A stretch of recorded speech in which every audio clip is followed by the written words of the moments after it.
Selamat datang di Yermias DG Official. Sahabat, setelah saya memposting video pertama saya di channel ini, yaitu teknik menulis berita, bisa Anda cek kalau ingin belajar di channel ini. Ada permintaan dari para pelajar SMP dan SMA di Papua, ya tentu setelah mereka menonton video pertama ya, untuk membuat agar saya membuat juga video-video yang menyajikan tentang cara menulis jenis-jenis paragraf atau jenis-jenis karangan, yaitu karangan narasi, deskripsi, eksposisi, persuasi, argumentasi. Jadi video ini sedang saya penuhi permintaan itu. Dan ini tentu pemula, jadi Bapak Ibu yang sudah tahu, sudah hebat, silakan bantu share video ini jika video ini dirasa bermanfaat untuk adik-adik kita yang SMP dan SMA. Karena ini dasar ketika mereka beranjak menulis berita, artikel, baik artikel berupa opini pribadi maupun artikel ilmiah atau makalah di kampus ketika kuliah, apapun dasarnya ini lima jenis paragraf. Tanpa lama-lama, mari kita bahas. Jadi yang saya mau bahas sekarang ini adalah cara menulis karangan narasi. Narasi itu cerita. Jadi kita, saya dan teman-teman yang sedang menonton video ini adalah makhluk cerita. Sadar atau tidak sadar, setiap kita ketemu atau bertemu orang, apakah itu keluarga atau teman di sekolah dimanapun, pasti kita akan bercerita tentang pengalaman kita, tentang kisah-kisah kita, apakah itu kisah sedih, kisah percintaan, kisah senang, apapun pengalaman yang pernah kita alami. Atau mungkin kita juga dengar dari teman kita. Jadi kita pasti akan bertukar cerita. Ketika ada waktu luang, pasti kita akan bertukar cerita. Karena itu kita manusia itu selama masih hidup, cerita pasti akan ada. Kisah selalu pasti akan ada. Jadi cerita itu akan berakhir saat kita meninggal. Setelah kita meninggal pun mungkin kisah kita bersama teman-teman yang lain yang masih hidup pasti akan diceritakan. Jadi itu istilah lisan. Nah yang saya bahas sekarang ini bagaimana kisah itu, peristiwa-peristiwa yang kita alami dalam kehidupan itu, kita tuliskan dalam bentuk tulisan. Sehingga orang lain bisa baca, bisa terinspirasi, atau bisa belajar dari pengalaman kita. Itu ya, intinya itu. Nah, jadi secara teori, karangan narasi itu adalah satu tulisan utuh, ya, yang di dalamnya itu ada paragraf-paragraf, yang memuat urutan kejadian dan peristiwa. Ya, ada urutan kejadian peristiwa, lalu tempat kejadiannya di mana, waktu terjadinya jelas, dan siapa-siapa yang terlibat dalam kejadian atau peristiwa-peristiwa itu. Jadi intinya adalah sebuah karangan utuh yang terdiri dari sejumlah paragraf atau beberapa paragraf yang memuat rangkaian perbuatan, ada urutan waktu, dan jelas di mana peristiwa itu terjadi. Jadi ada dua cara menulis karangan narasi. Yang pertama adalah menulis karangan narasi dengan hubungan kejadian dan peristiwa. Ada kejadian dan peristiwa. Jadi artinya kita menghubung-hubungkan kejadian yang satu dengan kejadian yang berikutnya, yang di dalamnya tentu ada urutan waktunya tentang satu peristiwa. Jadi tentu di dalamnya harus jelas, memperjelas kapan peristiwa terjadi, jam berapa, tahun berapa, tanggal berapa, bahkan dalam cerita-cerita tertentu perlu juga menit keberapa. Coba saya beri contoh. Misalnya terjadi tabrakan. Nah, dalam peristiwa tabrakan itu pasti ada kejadian-kejadian. Misalnya mobil itu tiba-tiba dia melaju karena terlalu kencang, tidak bisa mengendalikan diri.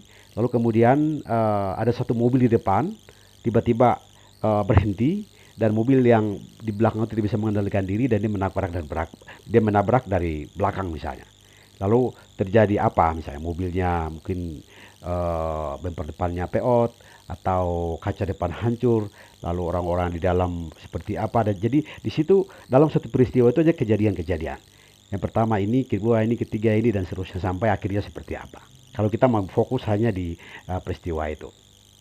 Tapi beda juga misalnya kita naik gunung atau pergi ke pantai atau pergi kota lain, kota mana, pasti intinya itu. Jadi ada urutan kejadian. Jadi kejadian satu dengan kejadian berikutnya. Lalu waktunya jelas. Waktu itu soal hari, tanggal, tahun, bulan, gitu ya. Lalu siapa-siapa yang terlibat di situ. Mari kita lihat satu contoh berikut ini. Sahabat, saya ingin menunjukkan contoh pertama cara menulis kerangka narasi dengan urutan peristiwa dan kejadian. Jadi ini Arnold bercerita kepada temannya dalam bentuk tulisan atau dia menulis aktivitas dia di pagi hari sebelum masuk sekolah. Nama saya Arnold. Saat ini saya SMA kelas 10. Saya ingin bercerita kegiatan keluargaku pada pagi hari di rumah. Bapak dan Mama sudah terbiasa bangun pagi pukul 4 WIB. Sekitar 1 jam, pukul 4 sampai pukul 5 WIB, Bapak mempersiapkan makanan, rebus singkong atau ubi untuk sarapan pagi. Kami sekeluarga. Kira-kira pukul 5 WIB, Bapak menyiram tanaman di halaman rumah. Kemudian, ia menyiapkan dan memberi makan ternak di belakang rumah kami. Sementara itu, Mama sudah sibuk pagi-pagi. Mama mempersiapkan berkas-berkas yang akan ia bawa ke kantor. Setelah itu, Mama memandikan adik-adik dan mempersiapkan pakaian dan tas sekolah. Saya dan kakak terbiasa bangun pagi pukul 5 WIB. Kami rapikan tempat tidur. Setelah itu, kami membantu Bapak dan Mama. Setelah itu, kami dan kakak saya mandi. Ayah dan ibu juga mandi.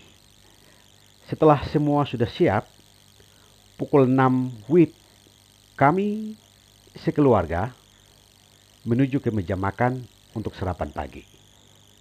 Satu hal yang saya suka dari Mama adalah sebelum sarapan pagi, saat kami semua berada di meja makan, Mama selalu mengucapkan selamat pagi kepada kami. Saya, kakak, adik-adik, dan bapak. Kami juga menyampaikan salam kepada ibu.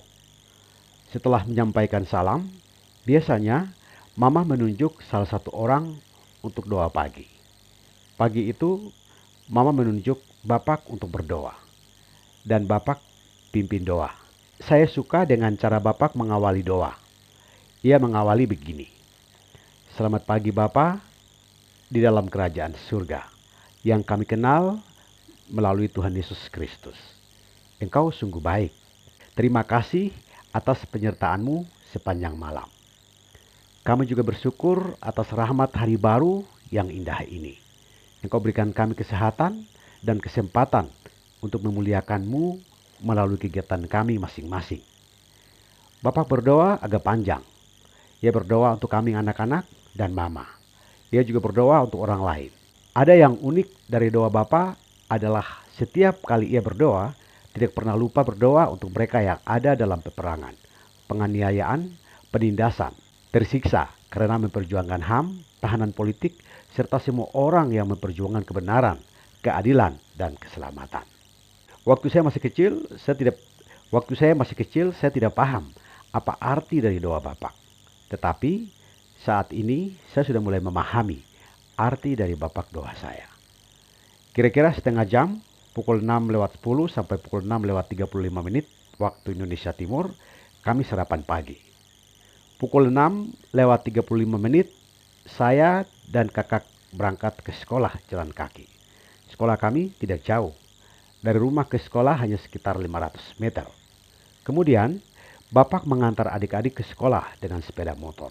Setelah mengantar adik-adik, Bapak kembali ke rumah, jemput Mama dan mengantarnya ke kantor tempat Mama bekerja. Kira-kira pukul 6:45 WIB, Bapak ke sekolah untuk mengajar. Saya dan kakak biasanya sampai di sekolah tepat pukul 6:45. Kami tiba di sekolah 15 menit sebelum pelajaran dimulai. Saya dan kakak saya memanfaatkan waktu sisa 15 menit untuk belajar atau mengerjakan tugas sekolah. Tepat pukul 7 WIB, kami masuk ke kelas masing-masing. Kakak masuk ke kelas 12 dan saya masuk kelas 10 untuk belajar. Jadi sahabat, tulisan di atas tadi ini adalah satu cerita utuh. Jadi karangan narasi yakni tentang aktivitas keluarga Arnold pada pagi hari. Jadi Arnold dia bercerita. Jadi tulisan di atas ini adalah sebuah cerita utuh karena Arnold menghubungkan kejadian yang satu dengan kejadian berikutnya. Diikuti dengan urutan waktu yang jelas. Jadi Arnold bercerita tentang kesibukan atau aktivitas pagi hari keluarganya. Jadi paragraf-paragraf itu berisi urutan kejadian dan peristiwa yang dilakukan oleh bapak, mama, anak-anak.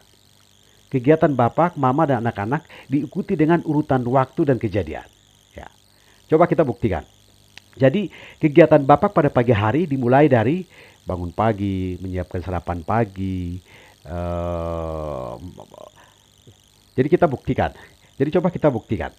Jadi kegiatan bapak pada pagi hari itu dimulai dari bangun pagi, menyiapkan sarapan pagi, menyiram tanaman, memberikan makanan ternak, memimpin doa pagi, sarapan pagi bersama, mengantar anak ke sekolah, dia kembali ke rumah, mengantar istrinya ke kantor, dan terakhir ia pergi mengajar. Kemudian kegiatan mama misalnya itu mulai dari bangun pagi, mempersiapkan berkas-berkas, memandikan anak-anak, mempersiapkan pakaian seragam, dan berangkat ke kantor. Kemudian kegiatan Arnold juga jelas. Dia bangun pagi, mandi, memakai pakaian seragam, berdoa bersama, sarapan pagi bersama, berangkat ke sekolah, tiba di sekolah, membaca atau kerja tugas sekolah, dan masuk kelas dan belajar. Nah, jadi kegiatan dilakukan oleh bapak, mama, dan Arnold di atas tadi itu diikuti juga dengan urutan waktu. Coba kita lihat. Jadi urutan waktu kejadian dalam tulisan ini adalah mulai dari pukul 4 sampai pukul 5, pukul 5, pukul 6, pukul 6 lewat 10 sampai pukul 6 lewat 35, terus pukul 6.45 sampai nanti berakhir di pukul 7. Sekarang cara kedua adalah dengan mula-mula, pada awalnya dan akhirnya.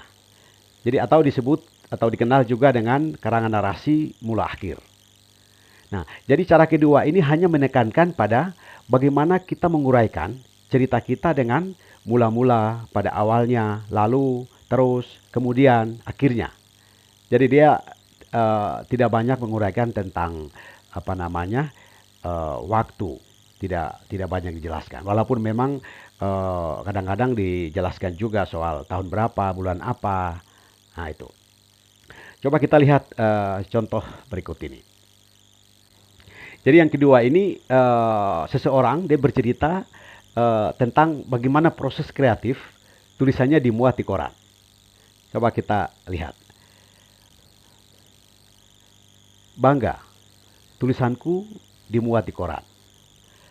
Saya suka menulis. Sudah beberapa kali saya mengirimkan tulisan ke koran, tetapi tidak pernah dimuat. Saya tidak patah semangat. Saya terus mencoba dan akhirnya tulisan saya dimuat di koran. Saya sangat senang dan bangga. Untuk pertama kalinya, tulisan saya dimuat di koran. Lahirnya ide tulisan ini dan proses penulisannya memang unik. Mula-mula ide tulisan ini muncul saat saya dan teman-teman pergi ke pasar dalam rangka mengerjakan tugas mata pelajaran sosiologi dengan tema pengamatan sosial. Waktu itu saya melihat beberapa mama Papua meletakkan barang jualan berupa sayur-sayuran, buah-buahan, dan ubi di atas tanah beralaskan karung. Mereka hanya mengalas. Tidak ada meja, apalagi atap. Saya dan teman-teman menyebutnya mama Papua berjualan beratap langit, beralas karung. Kami juga melihat mama Papua yang lain meletakkan barang jualannya di bawah meja pasar, sehingga jarang dipandang orang. Maksudnya selama hampir 2 jam kami amati tidak ada yang membeli. Jualannya hampir tidak kelihatan di bawah meja. Saya terharu, kasihan mama-mama ini. Berjam-jam tidak ada yang membeli. Orang hanya lalu lalang saja. Mereka membeli yang di atas meja saja. Lorong pasar yang kami kunjungi penuh lumpur, sehingga beberapa jualan mama-mama terkena lumpur, terutama yang dekat lorong pasar. Kemudian, ludah pinang yang dibuang sembarangan juga sering mengenai jualan mama-mama, sehingga jualan mama-mama tidak laku. Kasihan sekali. Hingga menjelang sore hari, kebanyakan mama-mama Papua membawa pulang jualannya karena tidak laku. Dan ketika mereka pulang, angkutan kota sudah tidak ada karena sudah malam. Lalu, mereka terpaksa harus naik ojek dengan ongkos yang cukup mahal, bahkan melebihi hasil jualannya. Mahal karena tukang ojek minta tambahan karena harus membawa jualan yang tidak laku. Pengalaman pengamatan di pasar ini membuat saya prihatin dan terharu. Lalu, saya pulang ke rumah dan berpikir untuk menulis tentang ini. Saya mencoba membuat kerangka-karangannya. Keesokan harinya, saya berkonsultasi dengan Pak Guru Bahasa Indonesia di sekolah. Guru saya melihat kerangka-karangan saya dan kemudian ia mengatakan idenya sangat bagus. Ide tulisan ini sangat bagus. Saya bangga. Nanti pulang sekolah, kamu tulis. Besok kita akan diskusi, bahas lagi sama-sama pada waktu istirahat, kata guru Bahasa Indonesiaku. Pulang sekolah, saya menulis. Pada hari berikutnya, saya diskusikan lagi dengan guruku. Pak Guru menyampaikan bahwa tulisanmu bagus, tinggal revisi, terutama mempertajam solusinya. Pak Guru mengatakan solusi pada tulisan saya harus dipertajam. Solusi menurut guruku adalah yang pertama, pertajam tentang perlindungan mama-mama dengan peraturan daerah. Kedua, perjelas tentang pajak. Ketiga, tentang pengembangan keterampilan bagi mama-mama. Yang keempat, penyediaan pasar bagi mama-mama dan kebersihan pasar. Serta yang kelima, masalah jam pelayanan angkutan kota dan standar harga ojek. Selanjutnya, saya mengetik lagi dan memperjelas solusi dan memperbagi beberapa tanda baca dan kalimat yang dicoret-coret oleh Pak Guru. Artikel saya sudah jadi dan siap dikirim ke koran. Saya kirim artikel tersebut ke koran Jubi di Jayapura melalui email. Saya pilih koran ini karena selain cetak ada juga online-nya, yaitu Jubi Go ID. 2 minggu kemudian ada surat dari koran Jubi di sekolah. Kebetulan menggunakan alamat sekolah. Dengan hati-hati, dukdak, saya membuka surat itu. Bersama dengan ini, kami menyampaikan bahwa tulisanmu berjudul Pasar Infres antara kebersihan, akses warga lokal, dan perhatian pemerintah daerah. Telah dimuat di koran Jubi edisi Maret 2010 di rubrik artikel. Selanjutnya, kami mengapresiasi tulisanmu dengan honor 250.000. Untuk itu, kami minta kepada saudara untuk mengirimkan nomor rekening untuk mentransfer honor tersebut. Wow, akhirnya artikel saya dimuat di koran Jubi. Saya bangga karena ini adalah tulisan pertama saya. Sudah dimuat, malah dapat uang lagi. Saya juga bangga karena saya bisa menyumbangkan ide untuk perbaikan mama-mama yang jualan beralaskan karung di pasar. Jadi sahabat, jika kita perhatikan cara kedua ini berbeda dengan cara pertama tadi. Tulisan kedua ini menekankan pada cara penjelasannya. Jadi tulisan kedua ini ada urutan kejadian dalam peristiwa, tetapi tidak ada urutan waktu. Jadi penulis tidak menjelaskan tanggal berapa ke pasar, tanggal berapa dia konsultasi dengan gurunya, kapan dia kirimkan ke koran Jubi, dan kapan ia dapat surat dari koran. Nah, jadi coba kita perhatikan bangunan tulisan dengan kata-kata yang dicetak tebal tadi. Mula-mula, waktu itu, lalu, keesokan harinya, pada hari berikutnya, selanjutnya, 2 minggu kemudian, dan akhirnya. Nah, itu. Jadi mula-mula, awalnya, lalu, waktu itu, kemudian, dan akhirnya. Nah, jadi sesungguhnya pada tulisan kedua ini, penulis dapat menambahkan juga urutan waktu. Bisa juga kalau dia masih ingat atau dia memperjelas. Bukan berarti bahwa yang mula-mula harus ditulis mula-mula, yang tadi urutan kejadian dan peristiwa harus seperti itu, tidak juga. Jadi sahabat, itu tadi 2 contoh cara menulis karangan narasi bagi pemula atau SMP dan SMA. Apabila ada pertanyaan, silakan tuliskan pertanyaan Anda pada kolom komentar di channel ini. Dan perlu teman-teman ketahui bahwa sebenarnya materi ini adalah bagian pertama dari buku saya.